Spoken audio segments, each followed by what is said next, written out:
let's talk about HIIT cardio for a second. Here's the facts. When you do list cardio, you only burn the calories from that session with no after effect on metabolism. Example, if you burn 300 calories doing lists, then you did the same exact thing as eating 300 less calories. No difference and zero effect on metabolism. Yes, you may burn more calories from fat while doing lists, but that's because anytime you move at slower rates, you burn more calories from fat. Example, sleeping is the highest percent of fat calories used throughout the day. HIIT, however, has an over 24-hour positive effect on metabolism.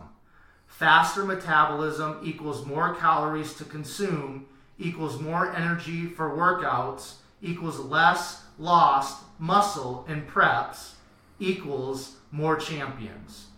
So, spend an hour on the treadmill burning 300 calories or 0 minutes and eat 300 less calories equals the same thing, or spend 15 minutes doing HIIT and get a faster metabolism.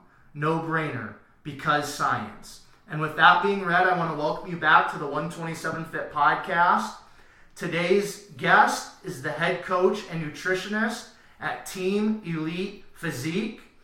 He has been the NPC Trainer of the Year for Colorado, led his team to 33 team championships, has a bachelor's degree in sports management with an emphasis in wellness. He also has 8 different certifications in training and nutrition. Today's guest is Adam Bonilla. Adam, I want to welcome you to the 127 Fit podcast. Well, thanks so much for having me. Happy to be here. Absolutely. All right, Adam, so we're just going to dive right into the questions that I have for you kind of as part of the warm-up. The first question that I have is, how do you start your day? Do you have some sort of specific routine that you like to stick to on most days? Yeah, I definitely am like a creature of habit. I mean, I pretty much can't change my habits at this point. But yeah, so every day I wake up, I get in the office before anyone, usually leave after everyone. Everyone gets here at 9. I'm usually in the office at 8, 7:30, getting to the priority emails and whatnot first.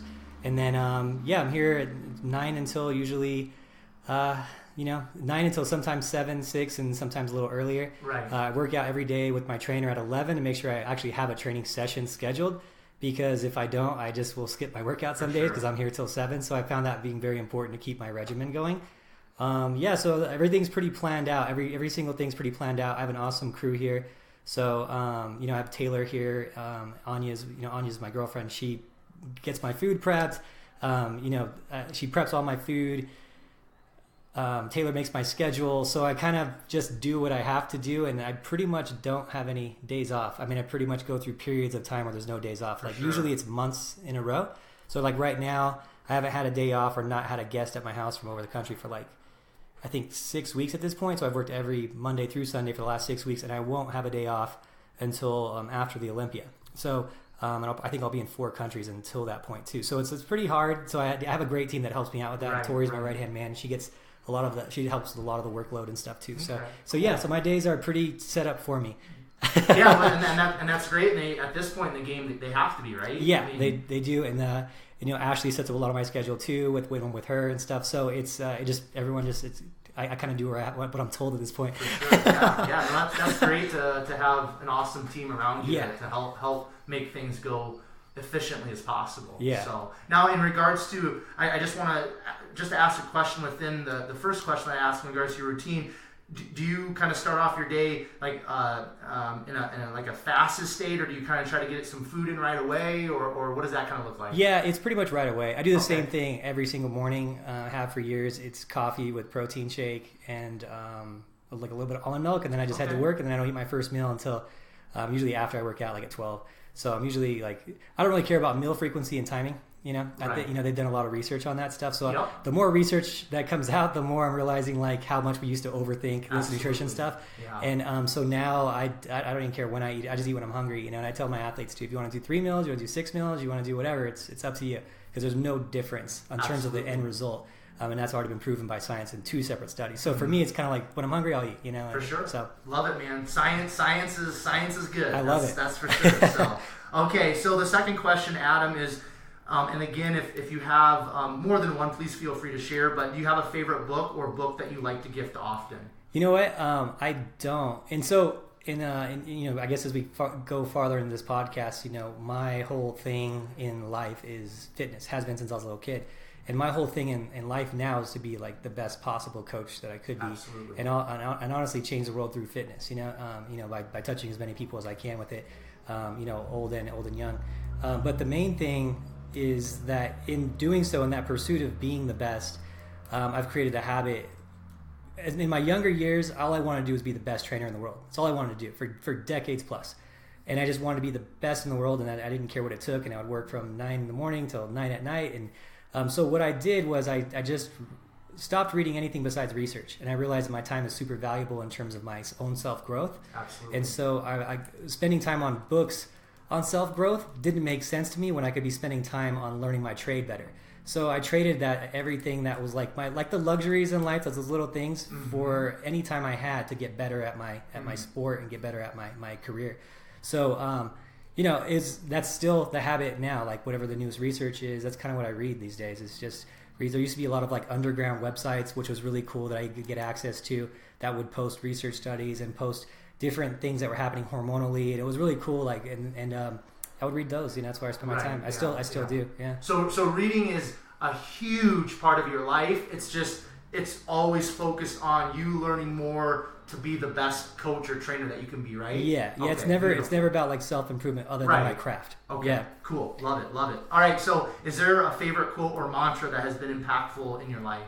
I think I wouldn't say it's impactful, but I would say like one of the things I hear a lot of, that's like it means something to me, and I say it a lot, is to get something you never had before, you need to do something you never done before. Absolutely. And I think that is important to me, because every day I'm in the routine now of doing something I've never done before, but for extended periods of time, right?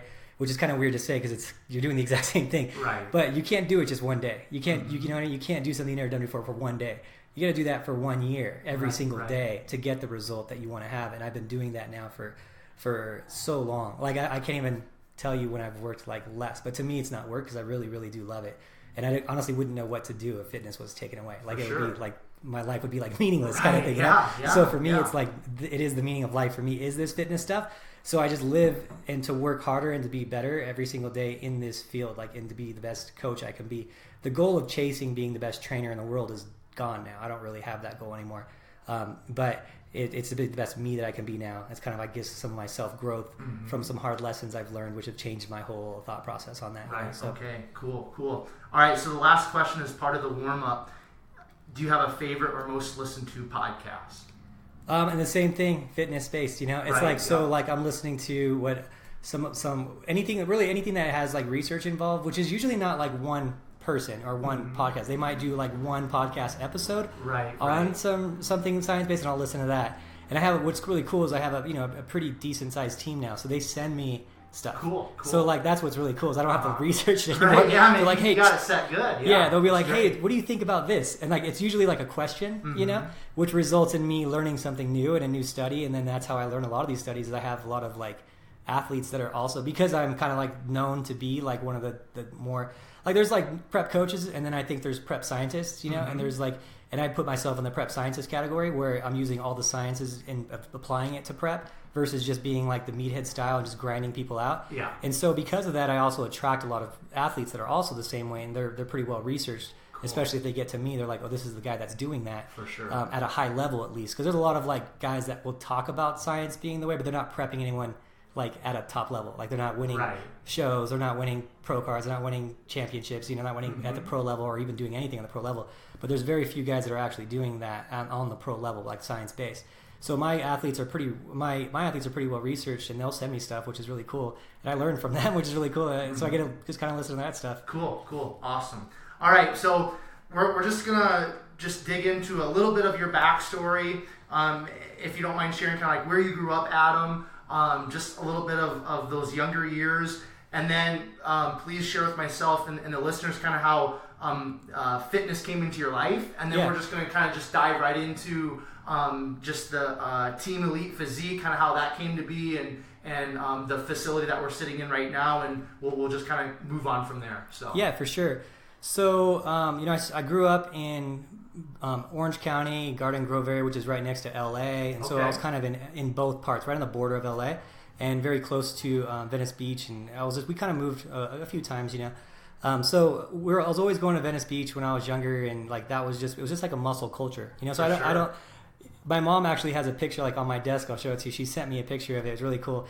Of this character I used to draw when I was like 8 years old, named Mickey Muscles, right? Okay. And it was just, I don't know. I guess I was always obsessed with muscles. For sure. Yeah. Like I grew up, in the 80s, so I had Arnold Schwarzenegger, Sylvester Stallone, Rambo and stuff, and like that was kind of like who we idolized as a kid. For sure. And just muscles were just always, I don't know, I was always obsessed with it. I never really like at that age wanted to be like muscles, but like Ultimate Warrior was on my wall. That was like behind my bed, this big Ultimate Warrior, and he's jacked, like it was just always muscles, and then you're in Venice Beach, it's muscles. It's like that's just the lifestyle of the beach, muscles are a thing. And so I don't know, I don't really remember a time where I wasn't really like obsessed with it, but I do know when it all started too, which is kind of cool. So nutrition started for me like in a really dumb way, but I broke my arm when I was 11 years old, I think it was.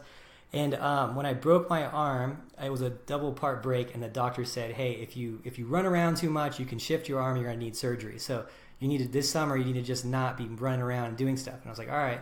So my mom, she's never had a son with a broken bone or anything, so she freaked out, and she's basically said, "Sit on the couch, play video games. That's all you got to do this summer, right?" Okay. So for the whole summer. My mom, I love her to death. She just she makes her kids happy. She's an immigrant, and they just feed their family, right? They just feed their kids.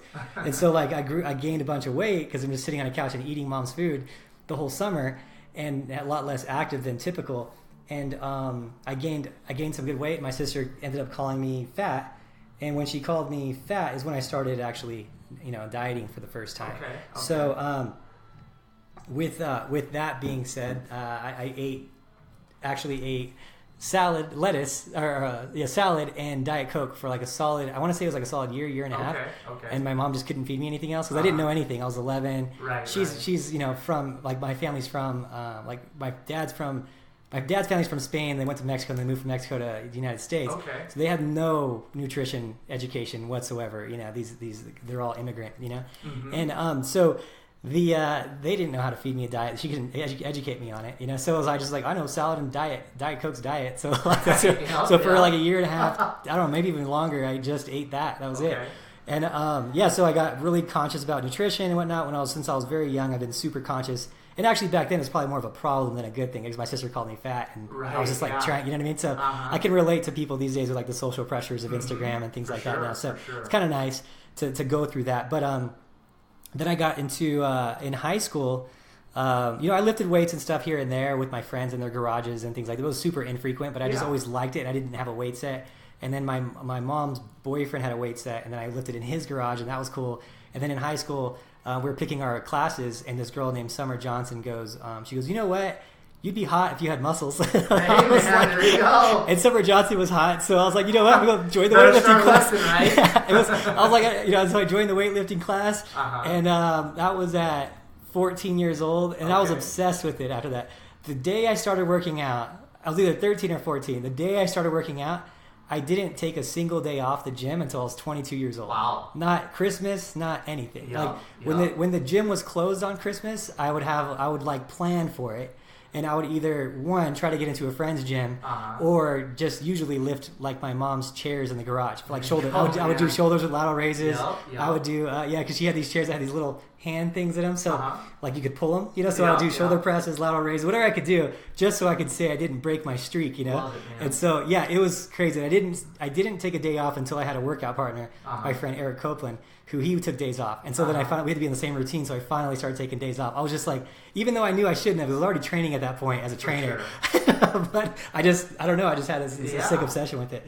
So that was the training. I was working for my dad's store all the way until I was 16 years old, from 11 to 16. I was working for him. He owns a business too, and my family owns a pretty successful business in California, actually quite a few of them. And so that's definitely where I think like my the mentality of growing something came from. Cool. So, that was kind of embedded in me. And then at 16 years old, I left my dad's grocery store and went to work at Nutrisport, which is like a supplement store. And then that's actually when everything kind of started for me, was there. Because it was like a really big bodybuilding store. Like they were all over LA, Orange County, and I was kind of like the nutrition guy, even at that young age, because I was super studied and obsessed with it. Absolutely. Yeah. And back then there was no information. So there was no, like, internet came out in 1996. That was 1998. So like the stuff that was on the internet just wasn't there yet. You were still reading books and magazines for nutrition. For sure. So I was the only one actually reading research back then.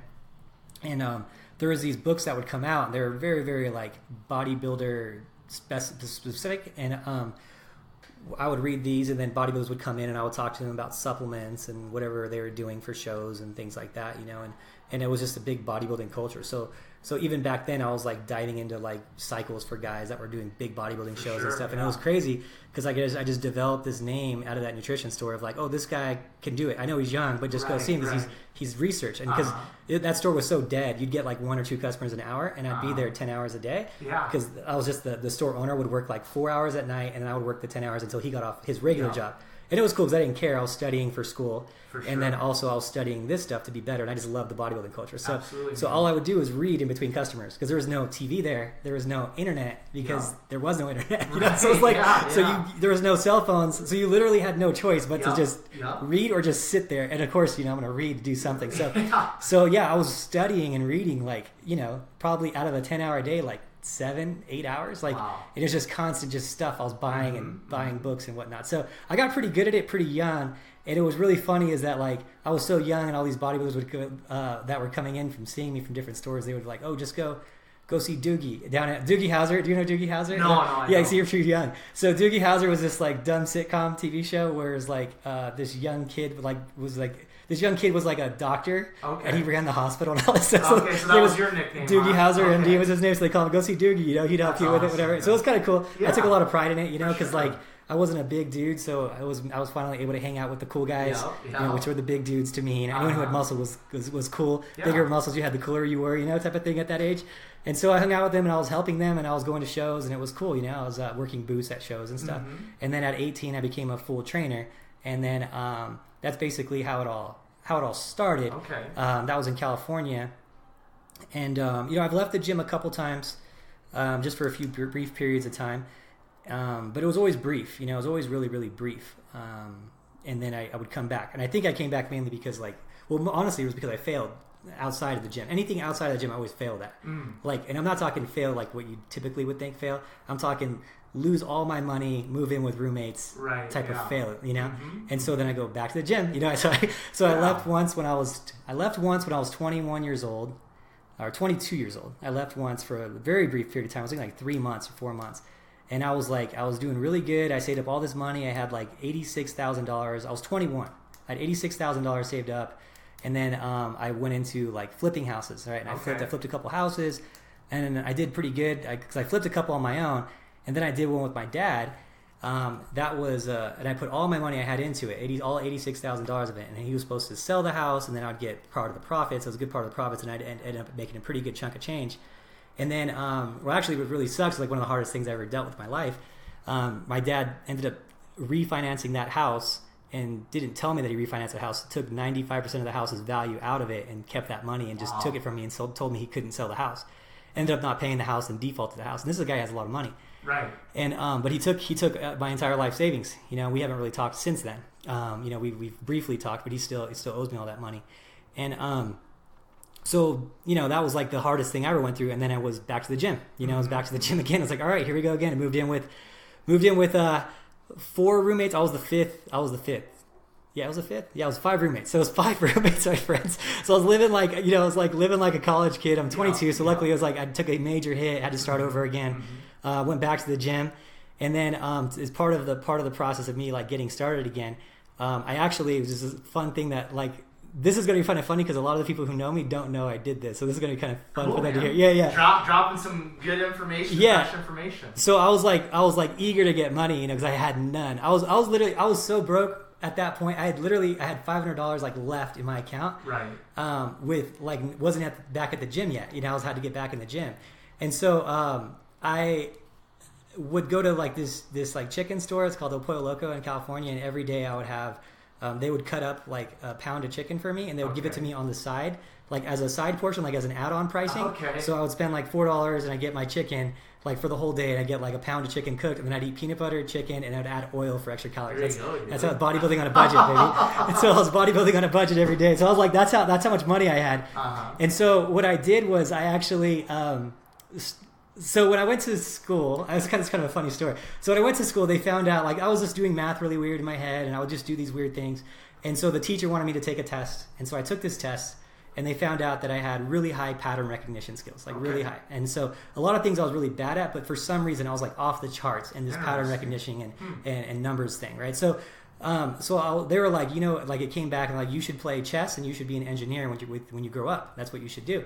And I was like, I don't want to be an engineer. I like fitness, But if I should play chess, that means I'd probably be pretty good at poker. So because I was young, I was kind of kid. I grew up kind of in a hood kid. Yeah. So I was just always trying to find the next hustle. As a young guy, I grew up like washing cars, working for my dad, selling candy, like things like that. Yeah. And like, all right, I'll try playing poker. I need to make money quick, so let's just start playing poker.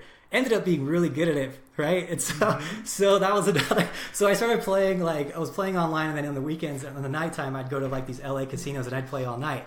And it was about a year and a half, 2 years in, I was like, because at the gym you didn't make that much money, back then. There was no online training, there was no anything. So it was just however many clients you could train is what you made. And I was at 24 Hour Fitness, so I was making like $30, $35 a session maybe.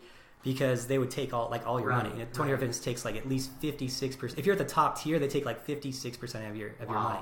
Yeah. And that's if you're like 3 certs like I was, like master trainer. You might get 50 now. I don't know. They take like all your money. So you just don't make anything there. So you're always like looking to do something else. And back then online training wasn't even a thing. So 2 years goes down the road. I get my bankroll up again. And I'm like, all right, I'm going to go and do a Vegas run, and I'm going to, go in Vegas. So I started going to Vegas, started going to LA, doing real good. I was making good money. The plan was every day I would either make or lose $1,000. Okay. And as long as I made $1,000 10 days more than I lost it, I would make $10,000 a month. There you go, man. That went really well for a while. It went really well for a solid period of time. And then I was like, all right, I got a good bankroll going up again.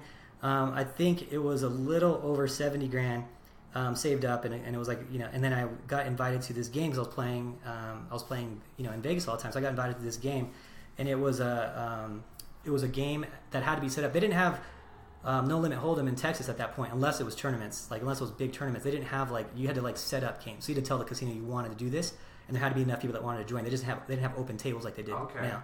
Now you go there, you can play for $100 and have an open table and wait in line. But back then you had to set it up. So we set up this big game with all these guys who played cards that were like, they're all pretty good. But I thought I had an edge on them because my brain worked differently, right? For sure. So I went in there with my friend, and we were doing really well. It was a weird table. It was like 11 people were invited. So like a really weird table. It was like 11 people on the table, which is not normal. So the math was a little different, so it kind of threw me off. But I remember I was doing really well, and I was like, and the thing was, everyone had about 100 grand in front of them when they started. And it was a winner take all thing. So we were we made our own tournament, and we're just like, you know what? Let's just do it. One of us is going to be a millionaire by the end of this night, and let's just do it. And everyone's like, you know what? Let's do that. So we all agreed, right? And I didn't even have enough money to get into the game, but they let me in because I was a local. I was always there. And so so I got in. We're playing, and I got up. I got past 100,000, and then so people were eliminating and whatnot. And then there was this one hand. I remember that hand. It was the last hand I ever played poker with, right? And it was the odds of the card coming that came was 13%. There was zero, like almost no chance that was going to happen. I could play that hand 87 times and win it. 87 times out of 100, I'd win it. Right. But that night, when I had all the money in the table, it was like, I remember in the pot there was like $200,000+, and I was like, okay, I ride this hand, and I'm gonna win. I'm gonna be a millionaire by the end of the night. I'm like 22, 23. Yeah. And so I was like, this is sweet. And the next card came off, and then that was that 13% chance, which in poker there's always that chance. Right. There's that luck part of it. We already had all our money in. I was ahead when I called.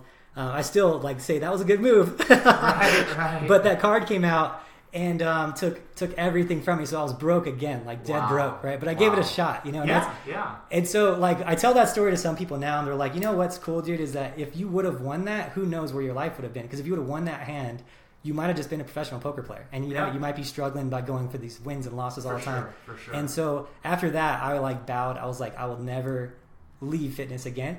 Because I think that like God's telling me I need to stay in fitness because I'm always so successful in fitness, right? And anything else I do, I just like basically get shit on. You know? It's like pretty hard, like all my money, right? So so after that, I just went hardcore at the gym.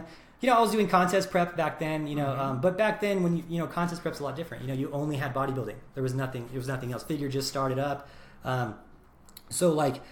You didn't have like these giant crews of like, you know, you didn't have bikini, men's physique, classic physique, women's physique, you know, all that was gone. It was fitness, bodybuilding, and then figure just started. So like it was you go to the show, you might have 2 or 3 bodybuilders, and that would be like a huge crew, you know. So that was where everything kind of started. And then I ended up moving out to Colorado. We were actually doing it under that name, Team Elite Physique back then. It was actually, we started off as like t-shirts. It was like Elite Physique. It was like another side hustle I started. Yeah, cool. It was like make t-shirts, you know, called Elite Physique. Absolutely. And then it just turned into like the team thing, and everyone wore them at the shows, and it just became, hey, Team Elite Physique. That's how it was.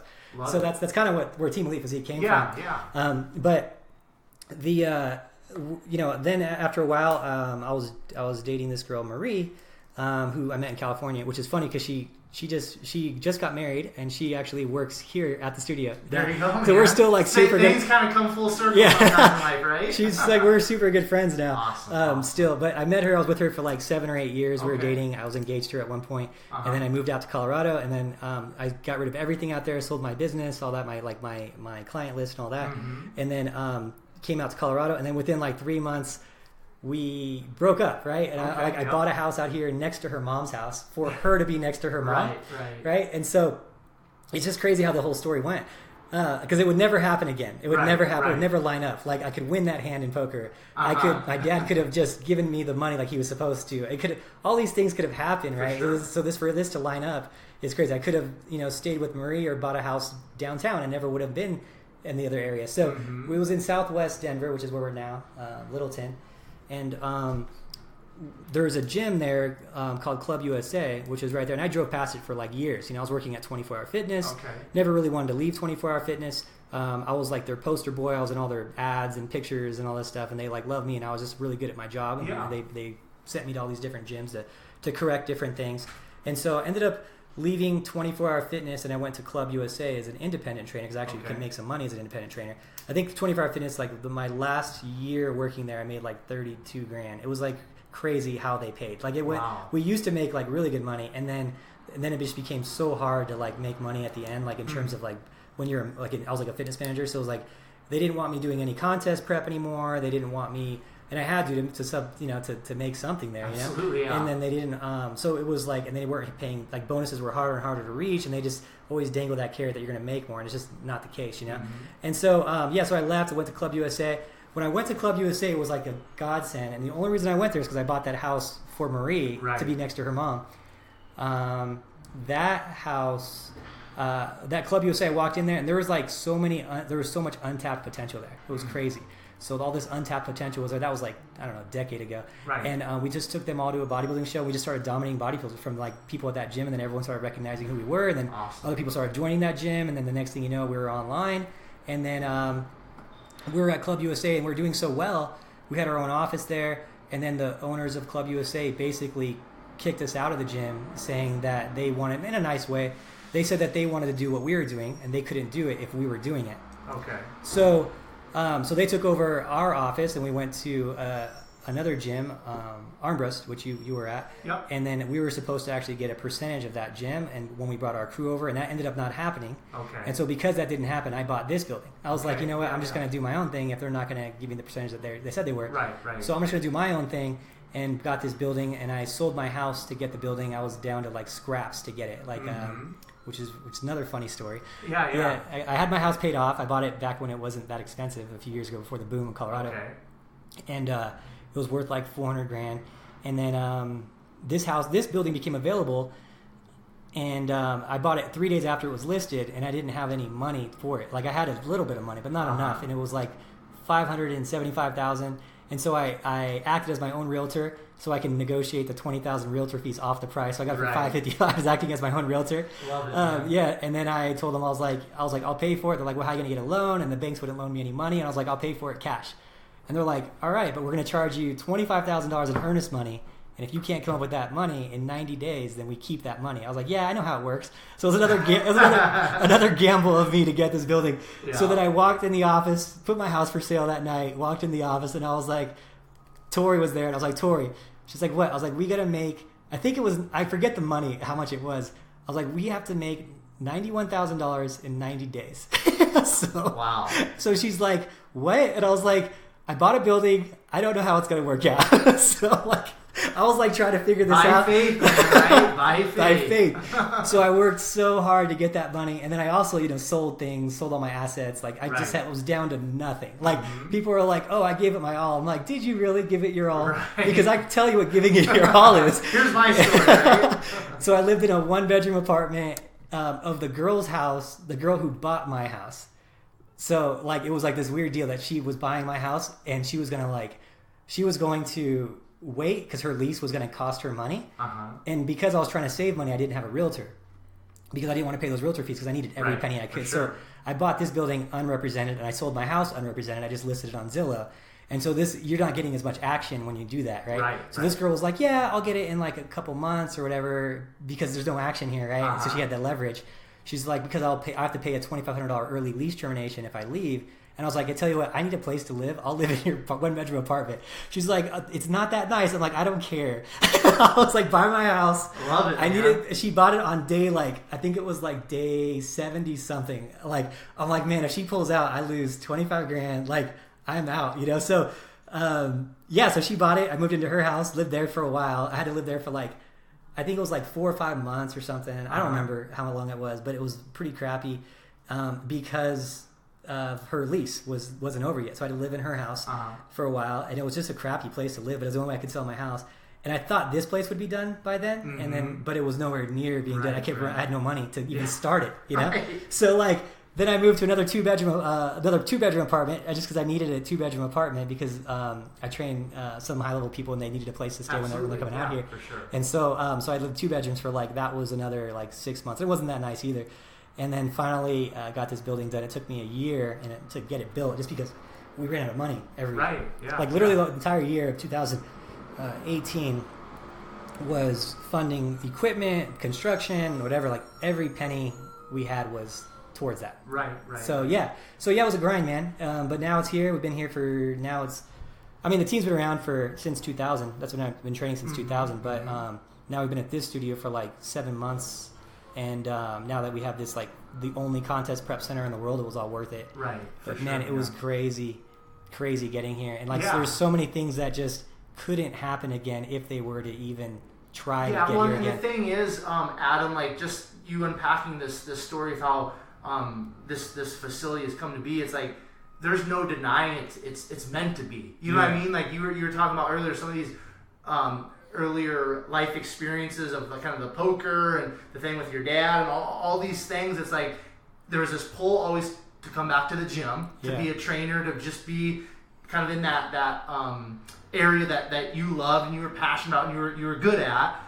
And it's just dude, your life is where you're at right now is meant to be. Yeah. Because a lot of times, dude, even in my own life, Adam, it's you look back and it's dude, if I would have made this decision or this or that, woulda, coulda, it's dude, no, it's I know I'm supposed to be where I'm at right now. Yeah. And there's a lot of things that could have happened, didn't happen, connections that you're how did I get connected with this person? Or it's just dude, there's stuff going on around us that we don't even know about, man. The just people looking out after us, however you want to word that and say that, but you are where you're supposed to be. And it's cool though to kind of look back and reflect and be dude, I don't even know how I got here, but I'm here. And now it's we're just gonna take it and run with it, right? Yeah, exactly. That's just where it is. And I think in my younger years, I was just trying to be. I think I was more focused on.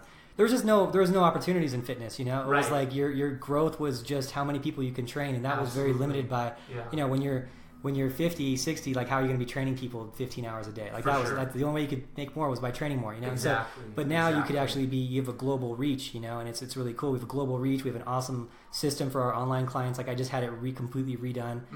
And so like I just invested, I think it's like 15 grand in our website. Right. So it's like, just because I wanted the system to be better, I still don't really care about making any money, you know, because for over that entire time, saving all that money to get the building and all that stuff was like, you know, I never really paid myself. So like I just gotten used to just not having anything. For sure. So now I still kind of live that way. And if I can make our system and our team better and make them have better experiences and learn more, whatever, I just spend the money on it. You know? So now like we have this global reach and we can actually, you know, you can reach more people.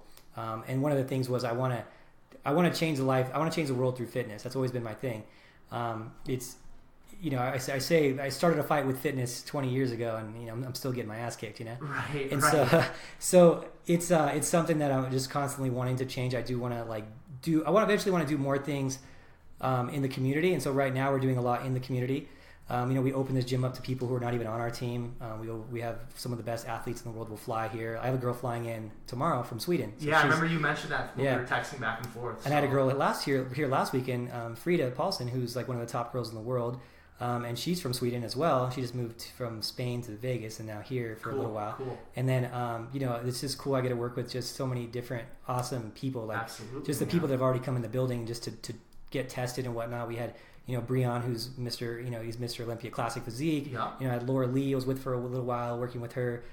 She's been here. I mean, Ashley Cotwalser, she's like my best friend, you know, I love her to pieces. And so she's here like all the time. It's like the only month we haven't seen each other will be July. And we're like both super sad about it. For like the last like almost 2 years, like the only month I haven't seen her would be that month. Yeah. And then, so it's like, this is so cool that we can have this place because it's like kind of iconic already. Like people are coming here. The pros want to sign the wall. They want to get tested. They want to go through all these things. And to me, I like sit back and I'm just like, oh, that's crazy that's actually like mine. Right. You know? Man. It's kind of surreal, isn't it? Like it's kind of almost maybe like an out of body experience. Like you're in it so much and so deep, and you've been grinding so hard. But now to kind of maybe step back and kind of look at it like a bird's eye view, you're like, wait a minute, is this my life? Like, is this my facility? Like, is that kind of how it is? Kind of almost like an out of body like experience. It's weird. It's weird when it's really weird because I've never, you know, you got to remember I had a really weird upbringing too. Yeah. So my dad was like super wealthy, right? He did really good. He had all these stores and stuff. But my mom was super, super broke. We actually grew up my whole life. My teenage years, we lived in a 2-bedroom apartment, and my mom, she slept on the couch for 5 years. She slept on a couch. She didn't have a room, my mom. Right. So I'd have this really weird life of like, go on the weekends, I might see my dad. I never really stayed with him, but I'd go to his house and he'd have a horse ranch, you know, and he's like, you know, does really well. But he hid a lot of his money from in the courts when they got divorced, and so like he didn't give us really anything, you know, that much. He'd pay his minimum child support, but he didn't claim what he made, you know. So like we were struggling my whole life, and so I'm used to like we used to drive around in this car. It was like this old Volkswagen station wagon that used to like backfire, and we were just hoping that we'd get home, and I'd have to push it sometimes to get it started, you know, and like so. Me having anything is like crazy to me, you know what I mean? Like anything at all, you know, because like I was just. We always ate. We're never hurting that bad. My mom did as good what she could. But it was like, you know, my mom slept on the couch and we lived in, you know, kind of a ghetto neighborhood and like it's just trying to get by with something. So to have anything is crazy, you know? Yeah. So now we have this like facility and then people will like email me and sometimes they'll just show up, which is, I don't think they realize how this is private, you know, but they'll just, which is fine. I really don't care. They'll be like, hey, we just flew in from wherever, like countries. It's crazy. I had people from the UK. I mean, I can't even tell you how many countries have been here yet. Yeah, Philippines, UK. I mean, you name it. Besides Antarctica, we pretty much got it covered. They'll be coming, man. They're gonna be coming. And Antarctica. They come and they'll message me like, hey, we're like people for like breaks. They'll be like, hey, it's whatever break, and we wanted to make a trip out there and make it like a workout type of vacation. Can we use your place and then see Denver and all that? And I'm like, yeah, of course you can. That's awesome. And then they get here and they start taking pictures and stuff like that. And like to me, it's like crazy. Like I'm like, what do you mean? You want to come across the world to my little place, you know, like you're more than welcome if you're going to make that trip, you know. So like to me, that's when it becomes really, really weird, especially because I'm not used to having anything, you know what I mean? So so it's really weird. Or if like someone like takes a picture or something with you, and you're like, why do you want that?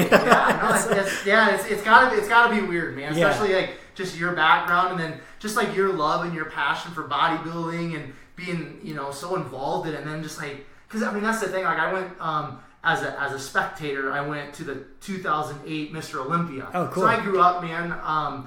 Just a quick little snippet of my backstory. Like I had a guy. His name was Ralph Kroger. He's since passed away, but he was a former Mr. California and natural Mr. Universe, and competed against Sergio Oliva back in the day in the AAU and all that. He's the guy that trained me as a kid and stuff in the small town of Iowa where I grew up. He opened up a little gym, and like I grew up with him, and I walk in and have his Mr. California overall trophy, Mr. Universe trophy, and all these different trophies, and it was just amazing. So I was kind of fed that. But then you start reading the magazines, like back in the day, Muscular Development, Muscle and Fitness, and you see all these, the Dorian Yates, the Ronnie Coleman, the Jay Cutlers, Sean Ray, all these guys. And then when I actually went to the Mr. Olympia in 2008, my dad took me kind of as just something, because I love bodybuilding. So first, and then you actually get to see these people's dude, there's Jay Cutler, you know what I mean? And I went to the expo and got a picture autographed by Ronnie Coleman. He's like, right, it's surreal, man. Yeah. So that's what. So what I'm trying to say is, like, for me, like, just that one experience in life, going to the Mr. Olympia and seeing all these guys that I idolized and I looked up to. I read their articles and things like that and really followed. I can't even imagine, like, for you know what I mean? Now, like, these people you see in magazines and all this stuff, like, they're literally getting a hold of you to come to your facility. Yes, so it's got to just be like, when because I know you're grinding hard and you're just in it, but if and when you kind of take a step back and think about it, it's got to really blow your mind. No, it's really cool. Yeah, it's so weird. It's so weird sometimes. Like, I don't even think about it because it's like normal kind of now. But then I do think about it sometimes. I'm like trying to oh yeah, that's a privilege, big privilege to do that. Yeah. Because I watched. So actually, I went to the Arnold Classic, and it was just the craziest experience. I was actually at the Arnold Classic this year, and I was in the front row, sitting in the cool chairs, because I had a badge from Status Magazine gave me a badge because I was helping them, so they gave me this badge so I could sit in the front seats. Yeah. So I sit in the front seats, and then Sean Roden comes and sits next to me. He's like, "What's up, Adam? How you doing, man?" So me and him I watched the Arnold Classic with Sean Roden. Me and him were the only two people in the front, and we're just talking shit. We're just shooting the shit. He's just a super cool dude, and I'm like, oh yeah, this is it's just so crazy, and it's just cool. And they're all such cool dudes. Most of them are so cool. Actually, right now, I'm the happiest I've been with the 3 Mr. Olympias we have. That they all represent the sport so well. Absolutely. Brandon is going to come out here. Cool. We're planning on July. Is what we're trying to. He's just so busy now. We're trying to. Breon's been out here, and I think he's going to come out here again too. And then Sean, they're the coolest, best representation of our Mr. Olympias right now. And I'm so proud that they're the guys. They're all so humble, especially Breon. Breon, everyone's when they ask me, is Breon really how he is? I'm like, dude, he's so real, and he's so appreciative of being where he's at. He doesn't take a moment for granted. Right. And it's so cool to see that. That's he's powerful. He's just is so he knows how fortunate he is, and he doesn't take it for granted. Versus you can see our other Mr. Olympias from in the past. We're almost kind of entitled, Right. You look at a Jeremy or something like that, who definitely didn't represent it the way that I think it should be. Right. And so it's really cool right now. I'm really happy with our bodybuilders and even our Miss Olympias, Angelica and whatnot. She's such a good role model, So it's cool. Awesome. Now I just want to just take a quick step back here, Adam, and so for you personally, your fitness journey and your fitness experience, specifically bodybuilding, have you competed then in bodybuilding? Were you competing in bodybuilding then, post high school and all that? Just kind of share a little bit about that. Do you want to know the story of me? Oh, that's even. That's another. I'm glad you touched on it. I want to hear your story. This is actually really funny because a lot of this has to do with the growth of the science mind, right? Yeah, absolutely. So, which is really funny. So, okay, actually, I'm glad you mentioned this because it's actually kind of funny because I don't think a lot of people that know me know this part of me. So, yes, I did compete. And I actually did quite well after the men's physique division was created, but I competed before then. Okay. So I grew up in California. Of course, that's muscle of the planet, right? Right. And so I competed in my first show when I was a teenager as a teen bodybuilder. Okay. So I got my ass kicked there. Because the California bodybuilders are at 19, they're just, it's just a different level. They grow up on the in Venice Beach, and back then especially it was a lot more, even more bodybuilding than it is now. And so I got my ass kicked there. Didn't place. I actually, which is a funny story, I didn't place from 19, right, when I did my first show, I didn't place until I was 30. Wow. Yeah. And what's funny is that I wanted to place. I was like, okay, just before, as long as I place before I turned 30. And so I did shows before I was 29, trying to place. Still didn't place, right? And so that was, what happened was, so back then I realized, I was like, okay, I graduated high school, I was 119 pounds. I was like a really small kid. I was wrestling. I wrestled and whatnot, and so I was good with my diet, because wrestling, you just get good with your diet. So I had no problem with that part of it, or working out hard. I never had a problem with that. But I was just this really skinny kid, And so, it took me a while to put on a good amount of muscle to be competitive, but I was never competitive enough to be a bodybuilder. That was never meant it just didn't work for my frame, and just how much muscle I could put on with my little frame that I have. And so I never placed. And so what I realized is that the only way I'm going to be competitive at a certain age, I was like, the only way I'm going to be competitive is if I'm smarter than every other bodybuilder, because that'll be my edge. Genetics aren't going to be my edge. Right. But learning the stuff better than everyone and using that and keeping it kind of a secret to myself is going to be my edge, because then I'll have an advantage now. I'll level the playing field. For sure. And so that's where I just study, trying to get better and be a better bodybuilder. And, I ended up doing pretty decent. I still was never really honestly, I was never really a great bodybuilder. And so I didn't place for a while. I was never heavy enough to fit my height, because I'm 5'9", and I need to be a little heavier to fit, fill out my frame. Yeah. Never really filled it out the way I should have for a light heavyweight bodybuilder, which I should have been when I was at my height.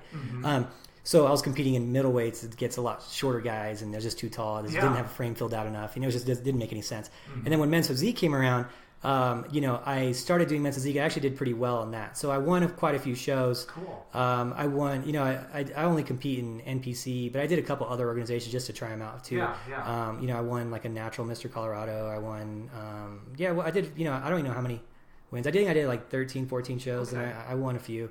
But I did pretty decent. And then, I realized I did it, a lot at a certain point. And then I was never as sharp with my contest prep clients as I was when I was competing. You know what I mean? So when I was competing, it would take away from the contest prep client. Because I just wasn't as sharp. I was tired. Sense. I wasn't making the right decisions. I couldn't see as clearly. I had to get to the gym, and I was it was you're just worrying about different things, and you have to be kind of selfish to be a good bodybuilder, Absolutely. So it's pretty rare. It happens. There's guys out there that can manage both. But it's pretty rare where you see someone giving 100% to their clients when they're 100% giving themselves a prep. Right. It's those two don't really line up very well, For sure. So, for me now, it's just about staying in shape, being in shape. Maybe doing a photo shoot here or there, but never probably not going to ever do a contest again. Okay. But just because it takes away from my clients too much, and it's just I have to be. They're paying me to be the best I can be for them. And that's not really fair to them. And if there's a way where I could just, I'm just staying in shape and I just get lean enough and I kind of just do it for fun, not really trying to kill it, just to get the feels again, maybe. Yeah. Well, and the thing is, let's just be real. It's the coaching and the contest prep. That's paying your bills, even though you're not, not worried about, how much money's coming in, but it's paying your bills. You know what I mean? It's paying the bills for this facility that you have. You as a bodybuilder, that's not going to pay any bills. Yeah, it's costing you money because, again, let's be real. Yeah, being a bodybuilder, competing in any type of physique competition, it's not a cheap thing. You know what I mean? It's not a cheap sport or anything like that. So that's a smart decision to say, okay, let's put the bodybuilding thing to the side. Let's go focus up fully on the coaching, because that's where it's at. That's really your gift. It sounds I love the coaching part of it. It's awesome, everyone, every time I go to expos and whatnot, they're like, "Oh, Coach Adam!" No one calls me Adam anymore, and that's kind of cool. Right. That's kind of that's actually the Ashley effect though too, because Ashley's so popular with social media, whatever. She was just calls me Coach Adam, and so everyone just Coach Adam now. It's just that's just how it is. It's cool. I love it. It's so fun. Great, and and I still lift every single day. Besides, I take one day off a week now. Now I'm not a little less crazy.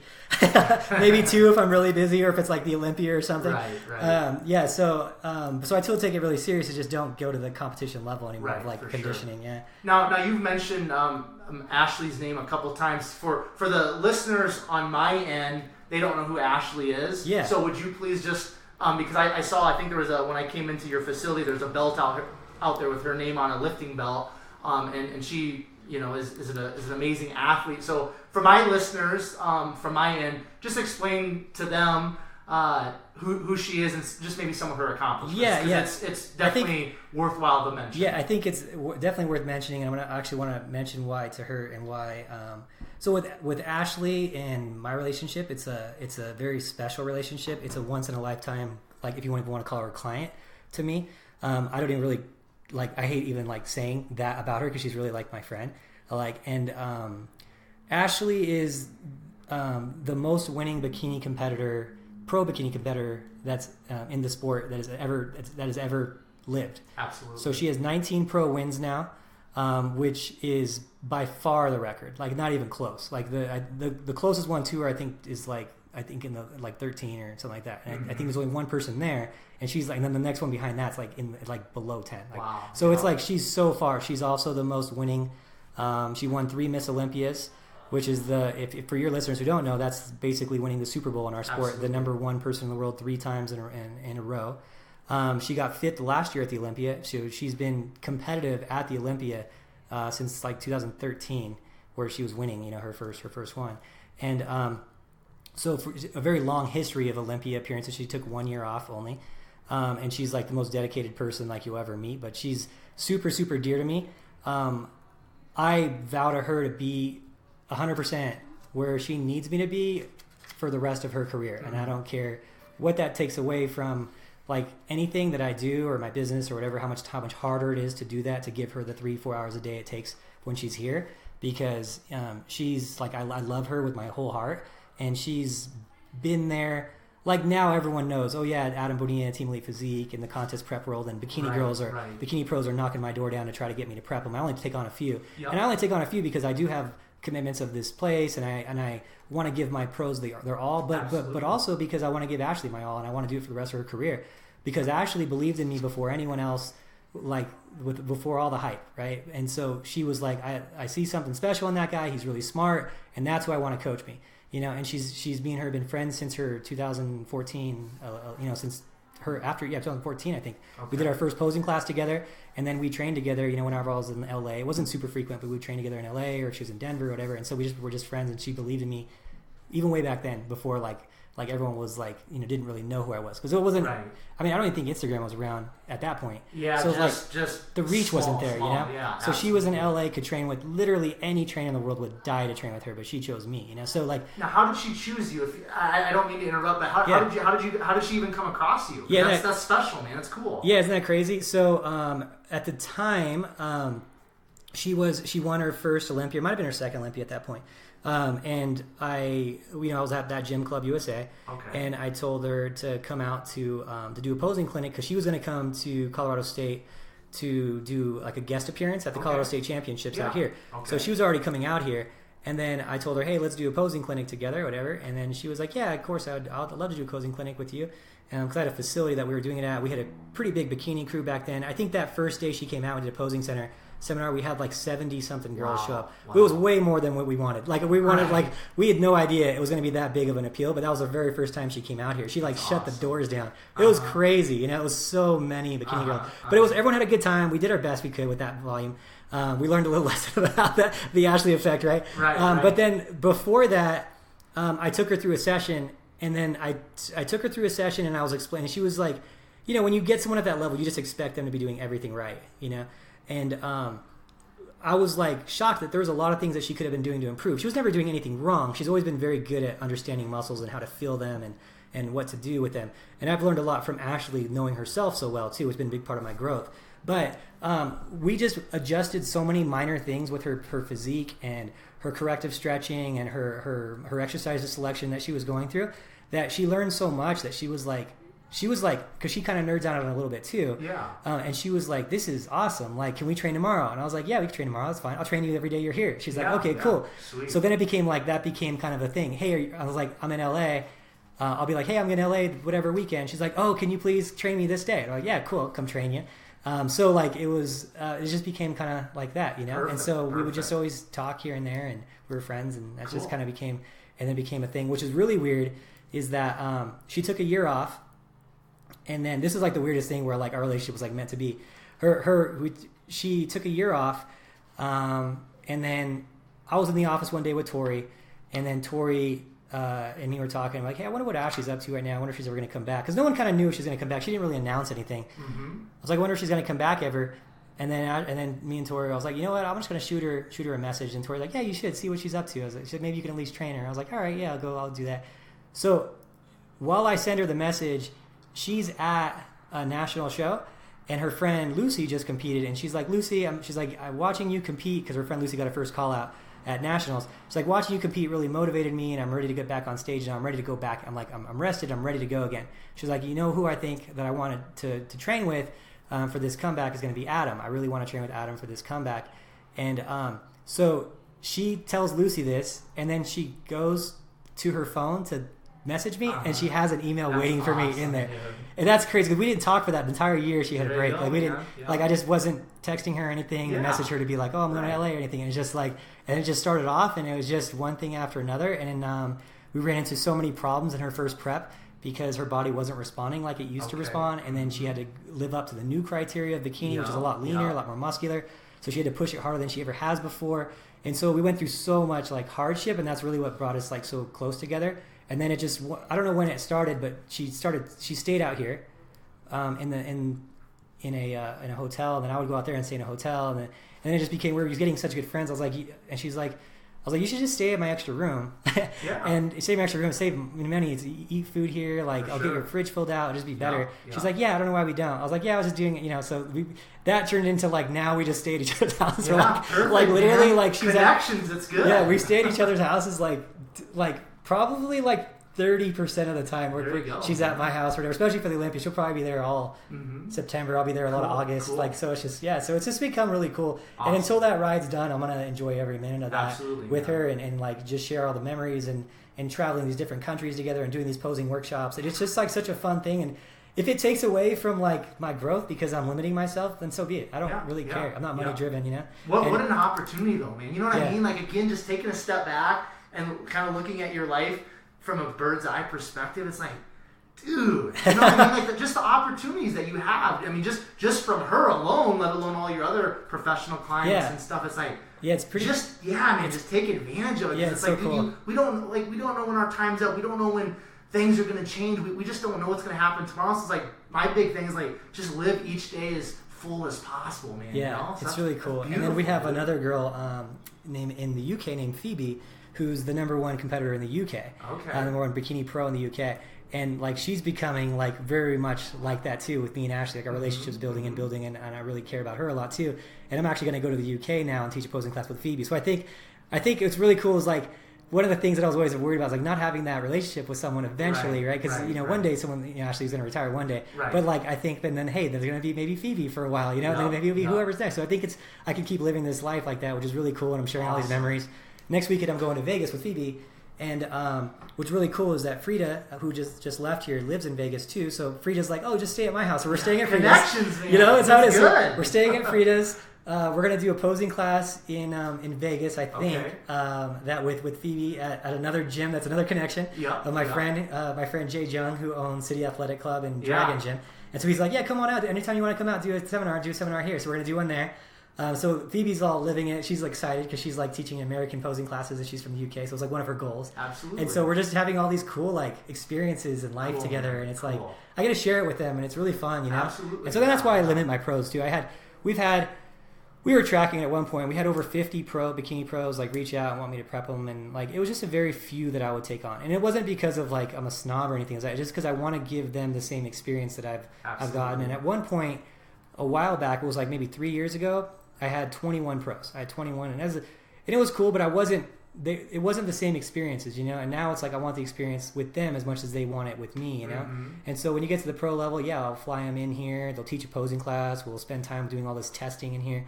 We do like hormone testing. We do metabolic testing. We do scans and look at ratios and EMG sensor training testing. And so it's like basically, boot camp for bodybuilders in here, Absolutely. And like we just figure them in from the inside out. So because of that, a lot of pros do want to come here because of all the tools that we have. We have doctors on staff and dietitians and all these different people on staff. So like they want to come here, and so I just but because of the way I do things, I just have to limit how many I can take on. Yeah. So I just like them being the right people for the team, So I just want to, so like you mentioned earlier that first posing session that you did, or kind of the with Ashley when she kind of came in, you mentioned the Ashley effect. So with your connection with her and you just doing such a great job, training her and helping her out, was that a huge catalyst in kind of that explosion of bikini competitors and kind of getting your name on the map then, or not per se? You know what? So we were already doing really well at that point. So like we had, I think at that point we already had the most successful team in Colorado. So we were already doing really well. Yeah. So it was, but there's definitely been a positive effect from it. Sure. I mean, I think most of it came from like, Ashley taught me a lot about like social media and stuff, because she's like famous on social media. You know what I mean? Like people lose it when they see her. It's so crazy. And most bikini pros, like even the top bikini pros, they don't have the effect that Ashley does. They could be beating Ashley at the Olympias and stuff and still not have the effect of Ashley. People will lose it when they see her. It's so crazy. Like I have to like bodyguard it sometimes and be like, hey, take it easy. You guys. It's like they're meeting like it's like Justin Bieber at a 13-year-old girl. Meet each other. It's crazy. So like but she's been really good at consistently being good on YouTube, consistently being good on Instagram. She's gives out a very positive thing. You'll never hear her say a negative thing, because she's actually a really positive person.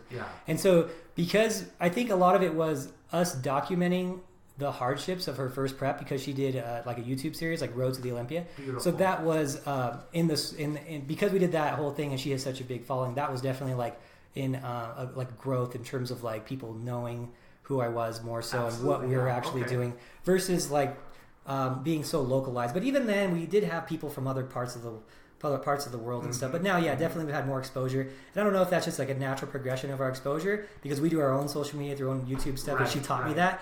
But because I wasn't doing any big YouTube things until she taught me like, hey, like how to do it.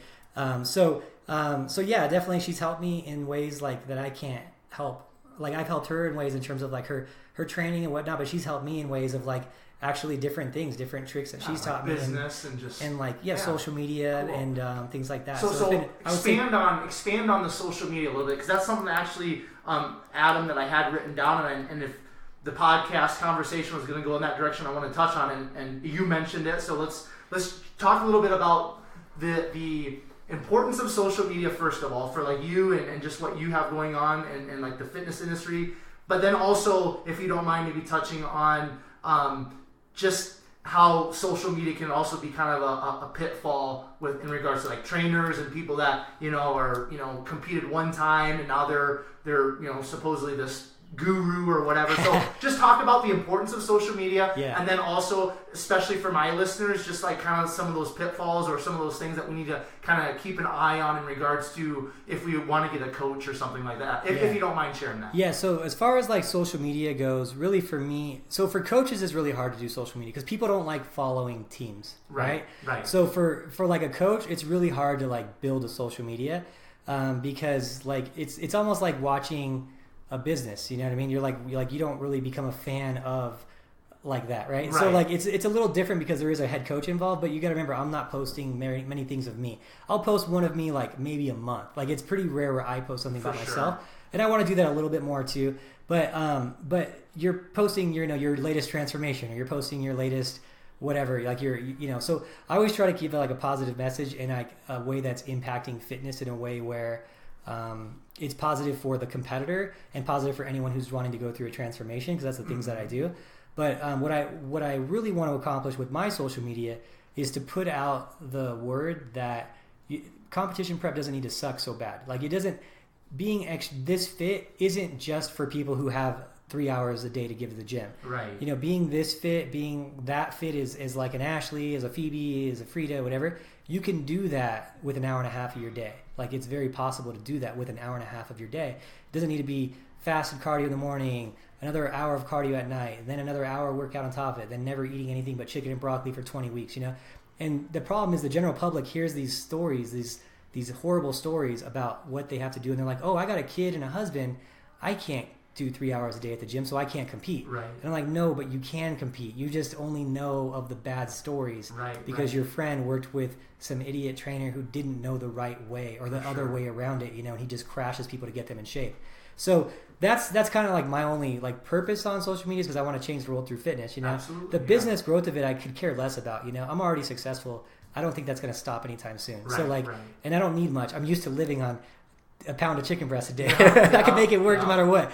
Once you live that poor, you're never afraid of being poor again. Absolutely, man. So it's just I don't care. I don't take it for granted. That I do well now, but I just don't care. So for me, it's not about business and social media. For me, it's about putting out good words and helping other people grow in social media too. Like helping, I want every one of my clients, especially my pro clients, to be the next Ashley, and to have 1 million followers on Instagram and to have a YouTube with 100,000 followers and stuff like that, or subscribers.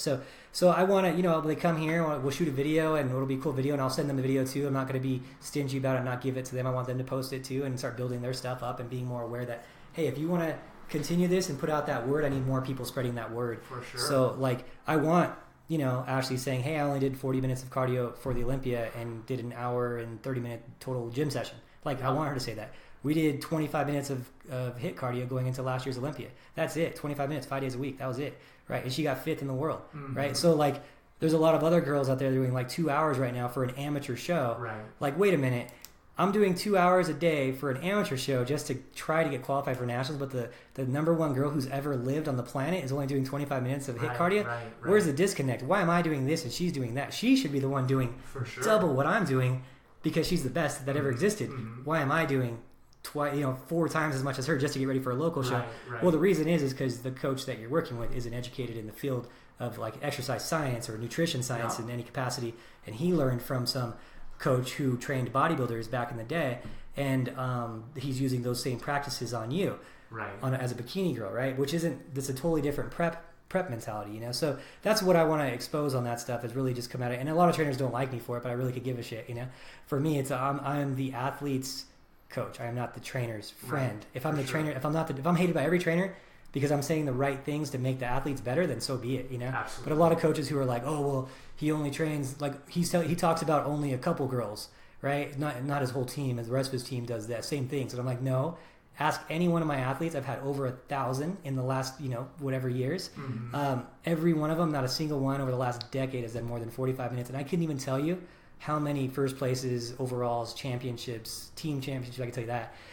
The rest that we've had. We had last year we had 117 people on Colorado stages, 117 of them placed. Unbelievable. Not a single person didn't walk home with a trophy in at least one of their classes. Right. And not a single one did more than 45 minutes of cardio. Not a single one did less than 1,100 calories. And that was a very, very small person who was 4'11", 98 pounds.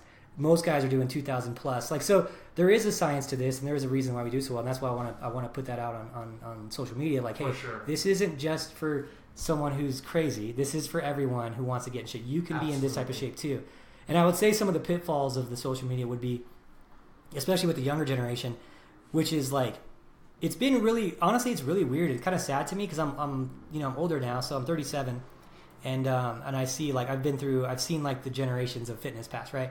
First it was magazines, and they'd airbrush magazines a little bit, and it was but they couldn't do too much with it back then. Right. And so, but now it's man, what they can do with photos and filters and whatnot, the girls that I see even doing it, don't even have self-recognition of what they actually look like. I'm seeing that happen here and there.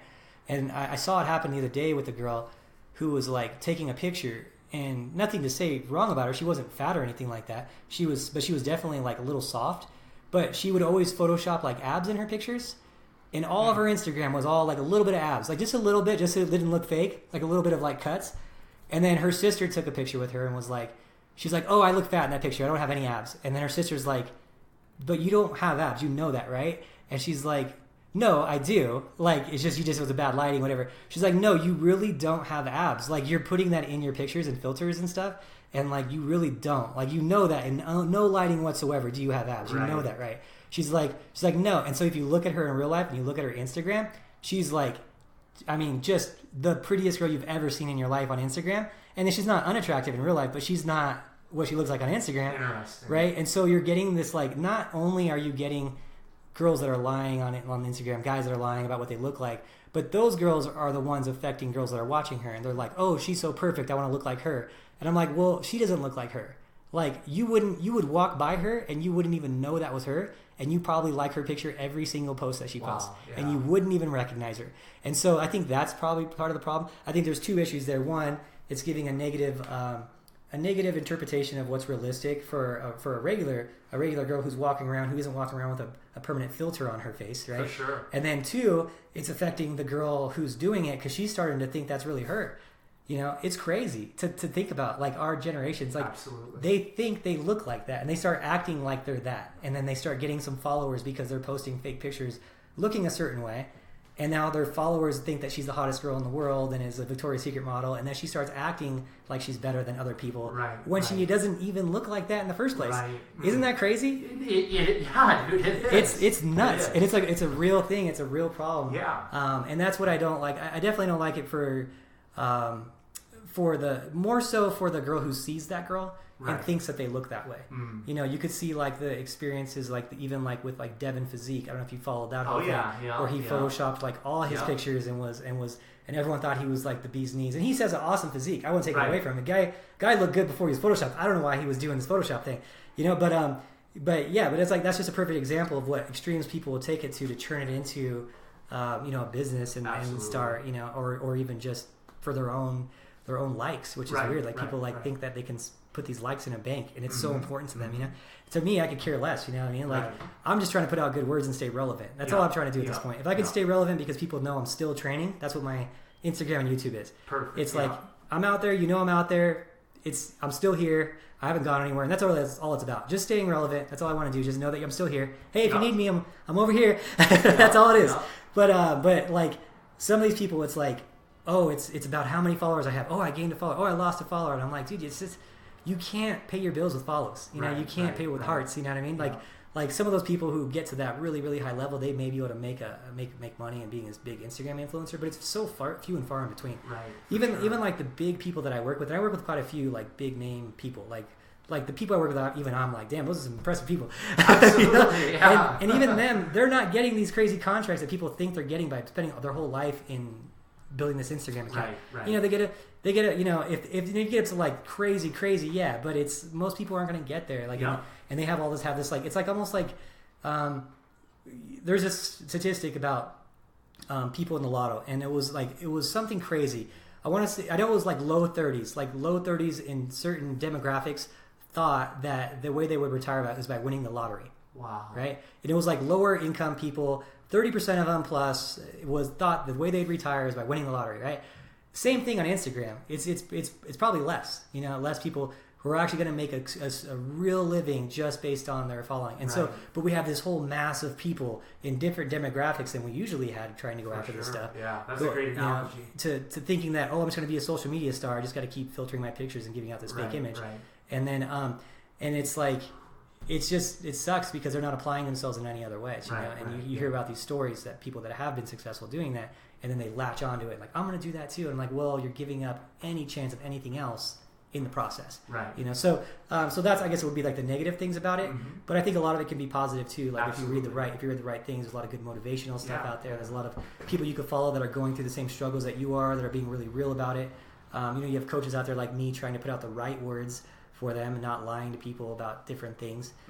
So there's a lot of positive, a lot of negative about it. Cool. So Adam, I just want to touch on like science, because that's, you know, that's your jam. You know what I mean? That's from my just doing some research and listening to you on another podcast. You know, science is your jam. Everything that you do is backed by science and things of that nature. So just because there's a lot of what, you know, people call like bro science out there or whatever. There's a lot of people that are doing things just because that's what their coach told them to do, and they're just kind of repeating it like you kind of mentioned earlier. But just share, if you don't mind, a little bit in the value of science and the importance of science specifically for transformations and like physique competition. Yeah, I think a lot of it comes down to, you know, in nutrition science, like we're still not that far into it in nutrition science, you know, but a lot of stuff is coming out, especially lately, you know, and you go through all these different phases of exercise. And let's just go back like from the very beginning of science and exercise, you know. Back when, back in the day, like even I think it was in the 50s is when it started. they actually used to think exercise was bad for you. Like if you got your heart rate up too high, it could cause a heart attack. Right. If you did all these things, it could shorten your lifespan significantly because you shouldn't be doing that, right? So everyone was almost afraid to move. And then what happened was they did a study, and it was actually a study with mice, which is kind of crazy. And it was basically like that active mice had less body mass, right? And that's how exercise was. And then some trainer latched onto it, and it was a doctor actually latched onto it and was like, exercise I think is good for you, right? And it became a thing. Right. So you got to remember, like, we're in this like 70 years or so, like of exercise, and nutrition science is like way even later than that. Right. And the nutrition science in America is really skewed because the government has so much control of what goes out there. So like when you're talking exercise science and how science can change lives, like think about it. Just in the 50s, like people thought exercise was bad for you. Right. Now no doctor in the world would ever say that. Right. So that's the value of science right there. In one study, changed the entire world and created my job, right? In one study. The reason that you're talking to me today is because of that. You went to school for exercise science. Absolutely. Because of that study, that class even exists, that degree even exists, right? For sure. Like, that's the importance of science. So if you're ever gonna like say, oh, science doesn't work, whatever, like any coach in the world, well, that coach better recognize the fact that his job even exists because of science in one study 70 years ago. You know what I mean? So science is always going to be there to verify things, and that's what's important about it. Science is going to be there to make us think in a different way and be there to verify things. So one, a lot of people go through life asking questions. Why are we here? Like, what's the meaning of life? Right?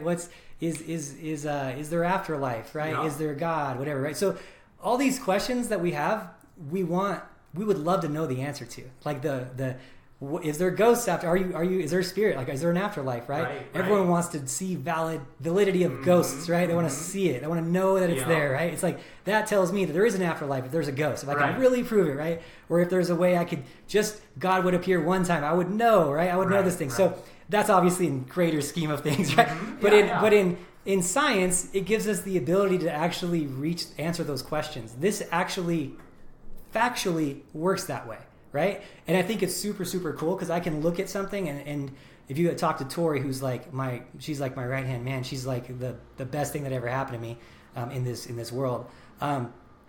She has been through so many different diets and adjustments and modifications and nutrition science over the last, like, she's been with me 5 years, that she's just like, she's learned to be just open to anything else now, right? And that's the important thing, is you can't get stuck in your ways if you're in this industry. You can't get stuck in your ways. You can't think that one thing is the best thing. I used to think keto was the bomb. I was like, for like a solid year, I was like, keto's awesome. All these studies coming out about keto. And then another study just came out, and it basically took two diets, the exact same caloric deficit from two different groups, with a high carb, low protein diet and a high fat, low protein keto diet.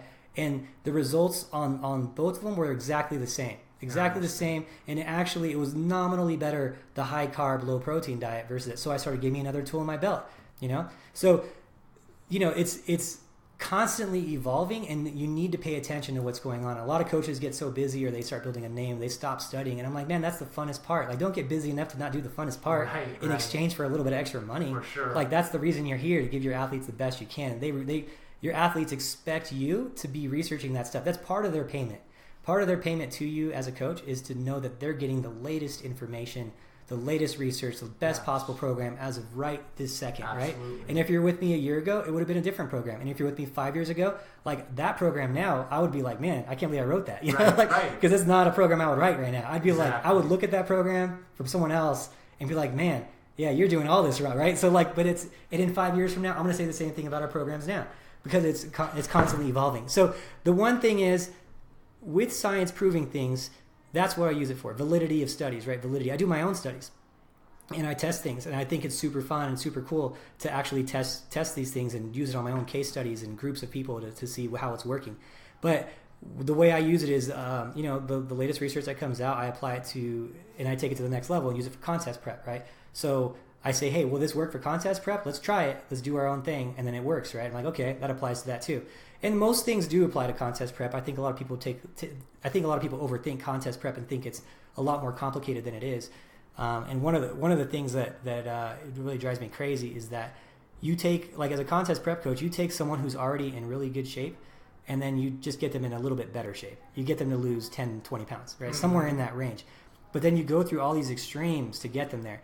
And I'm like, have you even thought about this through just logically? Like sat down and asked yourself, why am I putting someone who's already in shape through all these extremes? Right. Because the answer would be, there's no need to. You know what I mean? You just need to get them to lose 10 or 20 pounds. Like for females, it should be like getting ready for a show, from show to show, they should be somewhere around that 10-pound marker, 10, 12 pounds in that marker. And guys, 18-ish pounds to get ready for a show. It's not a lot to lose. Right. So like, you just need to lose fat. You don't need to go through all this crazy stuff, hours of cardio, all this. You just need to lose fat. You're already in shape.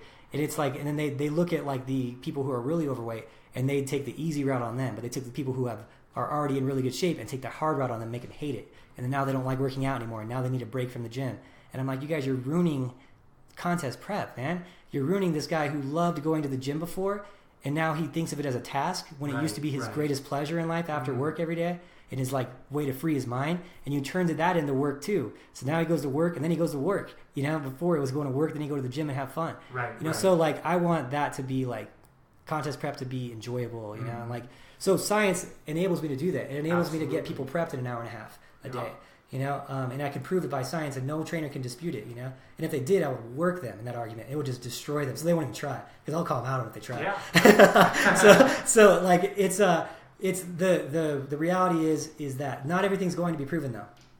So the thing, I think the platform that I have that I don't take advantage of is that I know that I'm one of the only coaches at the higher levels doing science-based preps. There's not a lot of them doing that, so I'm able to use that platform and be like, no, even the best of the best can do it this way, which means you can too. Absolutely. And I think that's the platform I don't take for granted, and I want to really expose that. That we can prep world champions with an hour and a half of working out a day. We can. And so that's the cool thing about science. But then you have a lot of like science gurus who I think are too into science, right? So you have like your big names out there who are just science, but then they're like, they prep people in like maybe in a natural bodybuilding organization, which is honestly like the easiest thing to do is get a pro card in a natural bodybuilding organization. It's just there's nothing special about that. You know what I mean? And I'll just say that out loud. And people will hate me for it. But the reality is this. You come to, like in Colorado, they give out, Muscle Mania has Muscle Mania. They'll have like 6 guys show up, and then they'll give a pro card out. And the guy's like, oh, I'm a pro now, right? Right. I'm like, dude, you can't even win an NPC show, like a local show. And then they'll be like, and so they're like not prepping anyone with any challenges. You know what I mean? That's what they need to apply that extreme science to the hardest preps. You need to take it to the highest level. There's no point of being a big fish in a small pond. Get your pond bigger. Challenge yourself. Don't live this easy life. Like challenge yourself. Go through failures. Go through and challenge yourself at a higher level. And so that's the problem. Is the guys who have the big names, they're not prepping anyone big, and so like that are scientists, right? So I don't take it for granted that I'm doing that, but I also don't take for granted that the guys who are doing really well, a lot of them aren't scientists and they are grinders. So there's a lot to be said about the grinding way too. So I think there's not just science, there's not just bro science. I think there's some things that the bros will always figure out before science will, because science takes time to figure things out. Right. And bros don't. They just try some shit. And sometimes it works, For sure. And if it works, you got to pay attention to that too, I think it always makes sense to do things logically, and most things based on duration have been discovered by science already. So the duration is pretty low in terms of results. So I don't think results of 2 hours of cardio ever make sense. But some of the other things they do actually does make sense, So I like to stay open, keep an open mind to everything, and I don't want to bash on the bros unless they're bashing competitors, right? Unless they're destroying competitors. I don't want to bash on the bros, if they're doing bro stuff, but their competitors aren't hating prep and they're not in the gym for 2 hours a day, losing their glutes and destroying their metabolisms, then I'm all for it. Hey, do your thing, But if you're hurting people in the process it's a different story, and setting them up for failure, like you see these girls who do a show and they put on 20, 30 pounds when they were never 20 or 30 pounds overweight in the first place, because you destroyed their metabolism. Well, then now that's when I speak up, because that poor girl doesn't deserve that, and she paid you to do that to her. So that's where I kind of set my lines. Yeah, love it. Okay, so we're gonna kind of start wrapping things up. We've been going for almost an hour and a half here, Adam. So thank you for your patience and just sharing the wealth of knowledge that you have. I really appreciate it. So I just want to ask you this: what, in regards to just kind of like life and then, coaching, just some of the things that you've been through personally, what has been up to this point, Adam, the greatest lesson that you have learned and that is something that just has kind of stuck with you at this stage of the game in your life? You know what? I think one of the things that I've really learned is that hard work will always pay off, and that no matter what you do in life, as long as you're working harder than anyone else at being the best at whatever it is that you're possibly doing, you're going to be successful. And a lot of people ask for the questions of like, how do you become successful? And they always associate that to money. And I don't think that's really the case. You know what I mean? Because, I've done this for a long time and I make a pretty decent income, but that is just numbers in my bank account. I have more numbers than I've had before, but that's it. It's just like, you don't even see that. It's not, I don't see that as a success. When I was younger, I used to say, in the game of life, money is the scoreboard, right? And I used to really think that too. And but as you get older, like, I've lived as pretty much more poor than most people, and I've lived pretty well too. And nothing changed, nothing changes in between those two things. I think you got to stop chasing. You can't chase money. You got to chase your passion. And then it sounds cliche. You chase your passion and money will follow as long as you're really passionate about it. You're doing it for the right reasons. But I think if you're doing things for the right reasons and you're trying to actually impact the world positively and you put that before anything else, that you'll be rewarded in so many different ways. And I really just don't know. I don't really care. Like the money isn't a thing, it's just the people in life. Like how could I trade my laughs that I've had with Ashley over the last couple of years for money? You know what I mean? Like the journeys that we've been through, the championships that we've won, like it's the money is never any part of that success of it, And I think a lot of people, when they're trying to climb that ladder of success, they climb that ladder of success by not climbing the ladder themselves, but by pushing other people below them so they're higher, right? And they think that they need to do that. But I've always felt that this is kind of a weird business model that I have.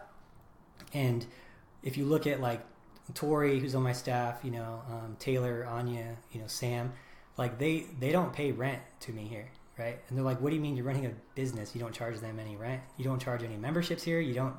I'm like, no, I don't charge memberships. I let everyone work out here for free. If you're on the team, if you're not on the team, you can come work out here for free every Saturday. You can come to posing class. You can come to posing class with your coach. I don't care, right? I'm not, but the reason that I'm successful is because I'm making sure that everyone around me is successful. And because of that, they bring me success. Yeah. And they talk about me. They get my name out there. They do these things, and it indirectly makes me more successful by making them more successful. And I'm not trying to just be selfish. So, I could easily charge each of them $600 a month rent for renting their studio space. That's $2,400 a month. So that's, what is that, $28,400 a year extra, just free money, right? For sure. And so I don't do that, and because I don't need that, you know what I mean? But I need them to be successful so I can make sure that they're living the next life and they're passing the word that you can do this too, and they bring the next generation up under me when I leave. Yeah. So like, I don't know, I just think that a lot of like people, especially like you see these like big CEOs and they're making like $100 million a year, and then the employee that's like a manager's making like $30,000. I'm like, dude, like take care of your people, Absolutely. Like, so to be successful, you have to be the nucleus of everyone being successful around you, and you never push anyone down. Always bring everyone up with you. Don't be afraid to share information out there that's going to make someone better just because it might be your secret sauce. All of my stuff's exposed. If a trainer really wanted to dive in and see everything that I'm doing at this point, he probably could. Everything's out there. So I'm not holding any secrets back because I want everyone to be better. And I think in turn that makes me better. It makes me constantly trying to push the envelope, put out new information. So I don't know. I guess that's what I would be. I say don't be selfish with your knowledge. Don't be selfish with your time. Work harder than anyone else at what you want to do, and then you'll be successful with that. Cool. All right, so just two more questions here, Adam, and then we'll finish things off. How important is communication in business and in life?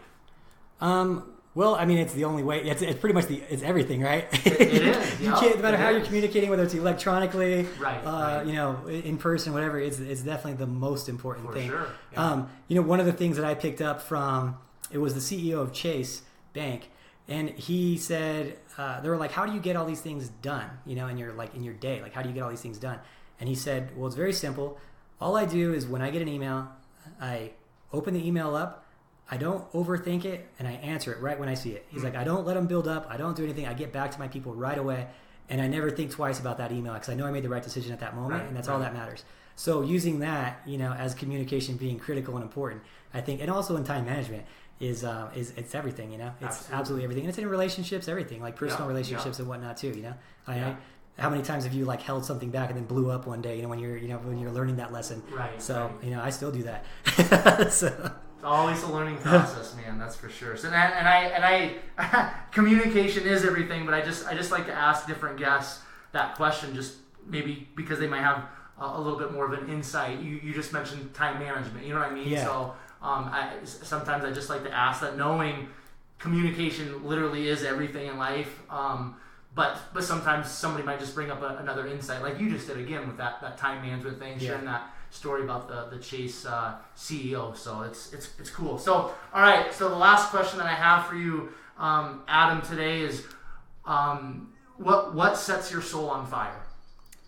Honestly, it's I know it's crazy, but it really is fitness. Fitness, yeah. Like it really is. I don't know. Like I don't know what it takes. What do they call it? What does it take to like be like completely obsessed with it? Like a word for it. Like if you're, I don't know if there's like prodigies or whatever there is, or like just someone who's just meant for that. You know, like I don't know, man. I can't stop thinking about it. It's probably a problem, to be honest. Like I literally can't stop thinking about it all day, every day, all night. Like I wake up in the morning and I just can't wait to get here in the office and like start doing fitness stuff. And then like, I don't know.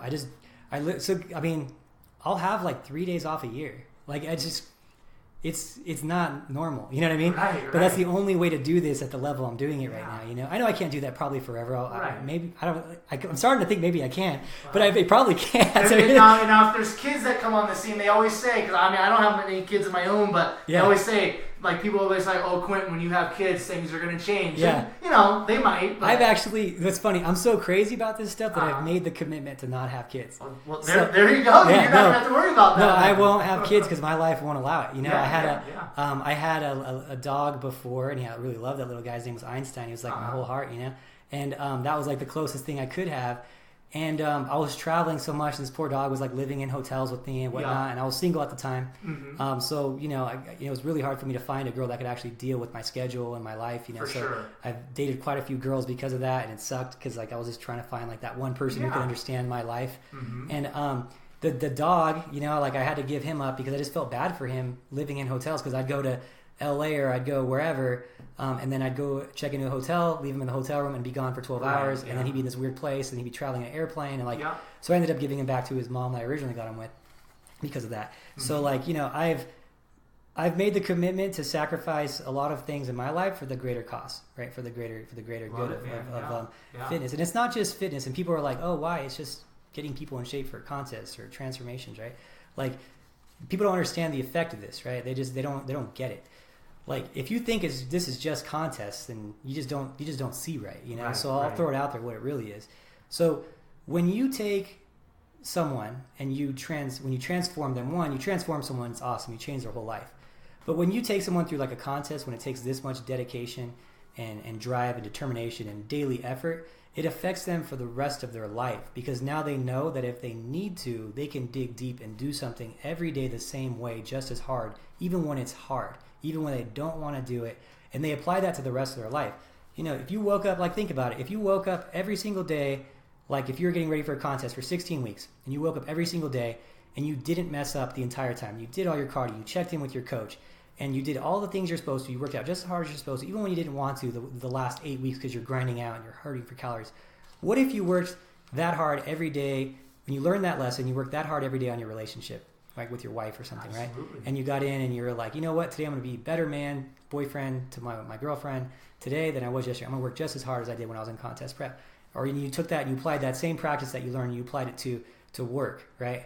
Like, how much more successful would you be? How much better would your relationship be? How much, you know, you're learning lessons for life, not just for fitness. And that's why you see a lot of these fitness guys, they're like driving really nice cars and stuff, because they're the dedicated mind, right? They can take something and they could do it 100%. And that's the people who are going to be successful in life.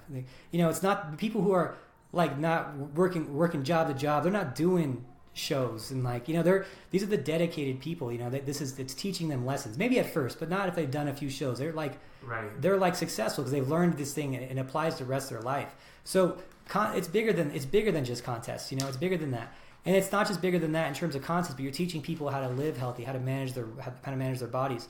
And then when they have kids, they're teaching their kids to do that. So you're attacking it for generations and generations. I want my impact to last 1,000 years. Absolutely. I don't think people are going to remember me for 1,000 years, but I do think that it's going to be spread over generations and generations. Because when I feed Mrs. Smith and teach her how to get her healthy, and she has kids, well, she teaches that kid, and he teaches his kid, and they don't even know why they're eating healthy and doing these things. Right.